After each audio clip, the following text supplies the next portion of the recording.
Hello to the Stevens family. This is Renee Rabbit. I wanted to get to you guys. Let's see, sooner than later. I'm going to have a couple busy nights, and this is after hours on Sunday right now. And I just wanted to get some input back from you, and then kind of go over a couple of designs. One of which I've developed further than the other.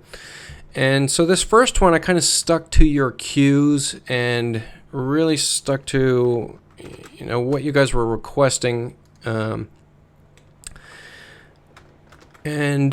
as I was developing it, I realized I just didn't like kind of the space constraints I was seeming to get with the size of the appliances we're requesting, right? So we've got this 48-inch cooktop, we've got a 48-inch refrigerator side by side.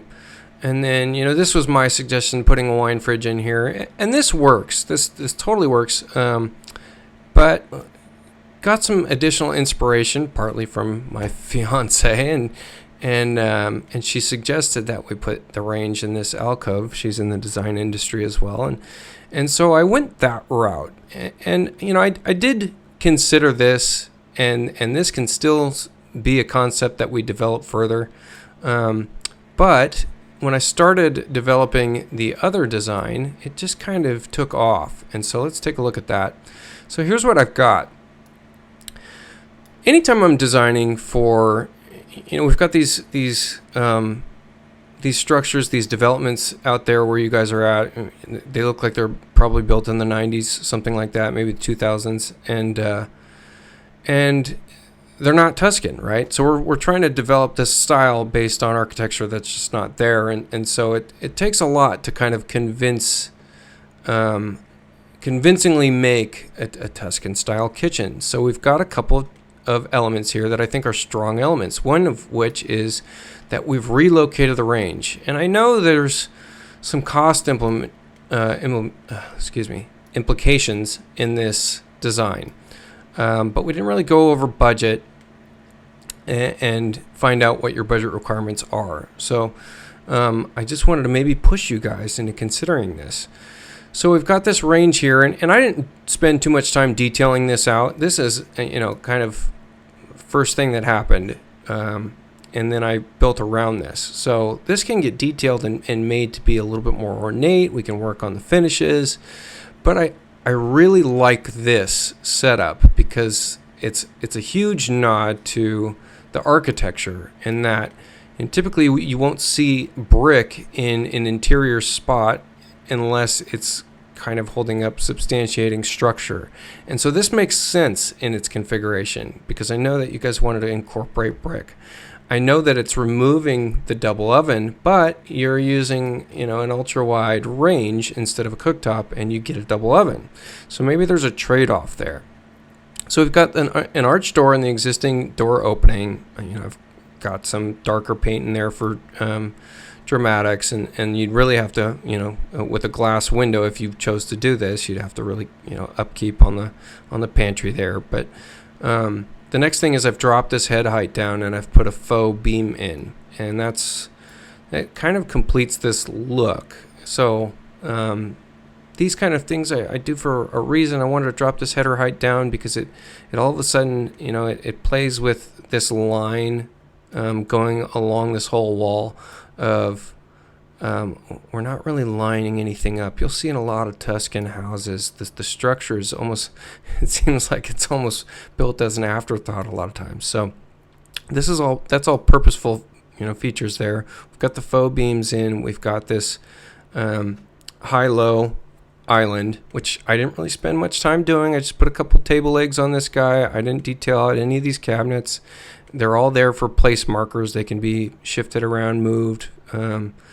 I put kind of an ornate recessed cabinet on here. You see I've got some open diamonds here for glassware, glass shelves.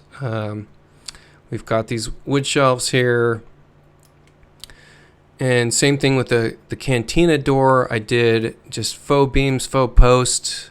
So that's, we can't really create that arch feature here. So that's kind of mixing and matching and playing with the different styles that you'll see in these Tuscan homes. to try to pull it all together to make it cohesive. And then we've got some arched windows in here, and arched windows, they're going to be a little bit more expensive, but they really, really do add to this scene. They add to this room a great deal. And so then we've created an arch for balance here over at our wine area, our wine bar.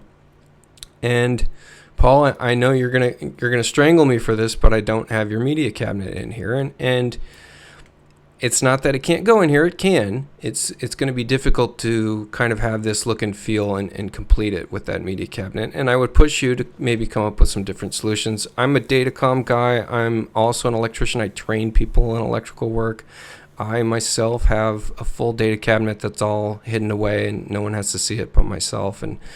And I can come up with those methods. If you're just adamant about getting it in here, though, we'll just work with it and we'll get it in here somehow. So I didn't spend too much time detailing out this fireplace. I just put some kind of place marker stuff in there to kind of complete the overall look.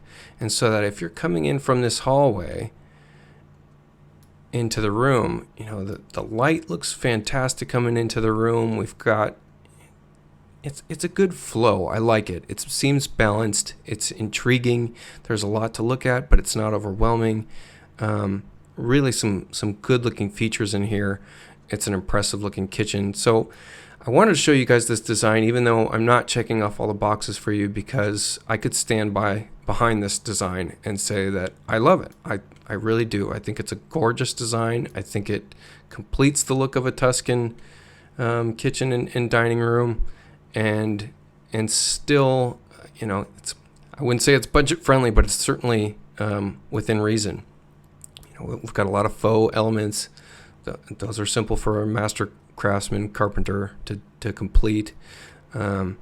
So I feel like this video would be a good starter for a dialogue. See what you guys like, see what you guys don't like. If you love this, that's awesome. We'll develop this further. Again, I didn't really, all the cabinets are place markers. I didn't detail out what I would need for a kitchen to function. That's something I always do. I want to count the cubic feet of my cabinets. I want to count that I've got the right amount of drawers and doors and for storage. So I've got a busy couple of days. I figure you guys can digest this. Just go ahead and feel free to give me a call or shoot me an email.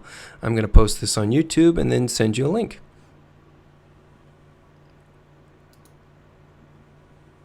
Oh, let's just, before we close this out, let's just see this coming from the hall. Okay. Another thing, actually, before I just close up, is I actually found a detail where, again, actually, this is my fiance. She found a detail where you take a square window and you put a wood valance over it to kind of create that look of having arched windows. So even if you have square windows on the exterior side and you're keeping with the overall architecture of the original home, you can kind of have a facade on the interior side. So another thing to consider there.